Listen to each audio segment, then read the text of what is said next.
Aquarians, let's see कि आपके लिए कैसा रहेगा जुलाई 2025। अगर आपका sun moon Venus rising Aquarians में है, अगर आपका सूर्य राशि, चंद्र राशि या लग्न राशि किसी भी तरीके से कुंभ है, तो ये रीडिंग आपके लिए है। लेट्स सी जुलाई 2025 आपके लिए क्या सब लेके आ रहा है कुंभ राशि। All right, we have flexible, we have building blocks and we have thinker, number 44। मुझे ऐसा लगता है कि एक्वेरियंस बहुत ओवर थिंकिंग करने वाले हैं, ठीक है। हर काम अपनी ज़िंदगी में आप बहुत ही सोच समझ के करने वाले हो। ये इस बात की तरफ भी सिग्नल करता है कि आपकी तरफ ऐसे मौके आएंगे जुलाई के महीने में जहां आपको चॉइसेस लेनी है, जहां आपको स्टेप अप लेना है कि मैं ये काम करूं या नहीं करूं। ये बातें ये भी बोल रही है क्योंकि 10-10 नंबर की एनर्जी है कि आपका एक नया चैप्टर शुरू कर रहे हो आप, और ये जो चैप्टर है आपका ये पूरी तरीके से कार्मिक है, ठीक है। आपकी डेस्टिनी जो डिसाइड कर रही है उसमें आप अपना दिमाग लगा के मेरे को ये मिल रहा है ऐसे कर लूँ क्या, हो डेस्टिनी का ही रहा है, बट आपको ये थोड़ा सा एक कॉन्फिडेंस है कि हाँ मैं सोच के कर रहा हूँ सारी चीज़ें, बिकॉज पास में आपने बहुत एडजस्टमेंट किए हैं, पास में आपकी चीज़ें बनी भी हैं और बिगड़ी भी हैं डेफिनेटली। अब आप सोच समझ के काम को करोगे जुलाई के महीने में। लेट्स सी, टैरो से देखते हैं ओवरऑल एनर्जी क्या रहेगी कुंभ राशि की जुलाई 2025 में। All right, we have queen of pentacles. बिल्कुल आपका ध्यान है अपनी मनी पे, और जो फ्लेक्सिबिलिटी, जो सेक्रीफाइस, जो कॉम्प्रोमाइज आपने पहले किए, अभी आप उसको करने के बिल्कुल मूड में नहीं हो। आपको लग रहा है मुझे जो चाहिए मुझे वो पाना है, मुझे किसी भी हाल में वैसे ही काम करना है जैसा मैं चाहता हूँ या चाहती हूँ। अमेजिंग एनर्जी, ठीक है।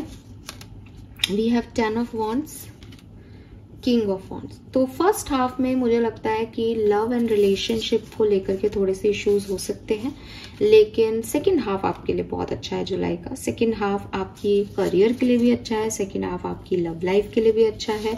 और फर्स्ट हाफ में जो प्रॉब्लम्स हैं, मुझे ऐसा लगता है कि फर्स्ट हाफ में आप ओवर थिंकिंग कर रहे हो। जो थिंकर का कार्ड है, इसमें एक कार्ड ऐसा आ जाता है कि पास्ट को लेके बैठे रहना, मतलब बहुत ज्यादा सोचने से भी चीजें खराब होती है ना। तो मुझे लगता है फर्स्ट 15 डेज में आप बहुत ओवर थिंकिंग, सेल्फ रिफ्लेक्शन और एंजाइटी मोड और गिल्ट मोड में जा रहे हो, पर सेकेंड हाफ ऑफ जुलाई में आप खुद को संभालोगे और चीजों को जो बचा है उस पर ऊपर फोकस करके चीजों को ठीक करोगे। वाओ, वी हैव द सन। बिल्कुल आप ग्रो करोगे और खुद को परमिशन दोगे कि आप एंजॉय करो जिंदगी को। बच्चों के साथ बच्चे हो जाओगे, बड़ों के साथ मैच्योर हो जाओगे। बहुत ही अमेजिंग एनर्जी। हेल्थ भी आपकी ठीक ठीक दिख रही है, बहुत अच्छी नहीं दिख रही लेकिन बहुत खराब भी नहीं दिख रही। और फाइनेंसेस आपके बहुत इंप्रूव दिख रहे हैं। ऐसा लग रहा है आपको नई अपॉर्चुनिटीज आ रही है, या आप फाइनेंशियली कुछ रिस्क ले रहे हो।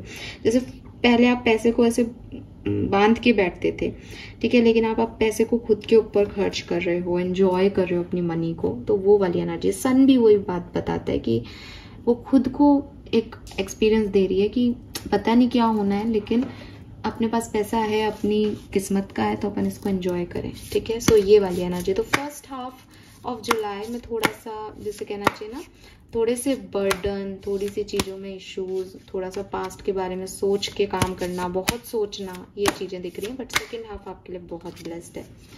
गाइडेंस है, it's time to come home, goddess of the sea, abundance, purification and ego.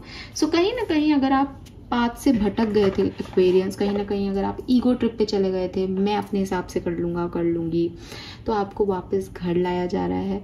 हो सकता है पिछले कुछ सालों में आपने वो किया जो आप नहीं हो, तो अब फाइनली आपको प्योरीफाई किया जा रहा है इन सब एक्ट के थ्रू कि तुम सोचो मून की एनर्जी से कि तुमने क्या किया, कहाँ सेक्रीफाइस कर दिया खुद को, दूसरों में फिट इन होने के लिए कहीं खुद को तो डिम लाइट में नहीं ले लिया। ये सब आप जुलाई में सोचोगे और फिर खिल के निकलोगे एज सन।